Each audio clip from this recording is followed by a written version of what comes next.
সিংহের মতো গর্জন করছে ইরান, ঝাঁকে ঝাঁকে মিসাইল ছুটে আসছে ইসরায়েলে।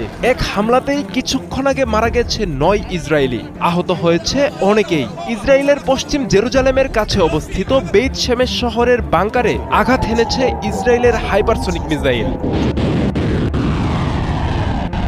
এই হামলা শুধু প্রাণহানি নয়, প্রতীকীভাবে বড় বার্তা। ইসরায়েল দীর্ঘদিন ধরে আকাশ প্রতিরক্ষা ব্যবস্থার শক্তির কথা বলে আসছে, কিন্তু সাম্প্রতিক হামলাগুলো দেখাচ্ছে ইরান তাদের ক্ষেপণাস্ত্র সক্ষমতা দিয়ে তছনছ করে দিচ্ছে ইসরায়েলের ভূখণ্ড।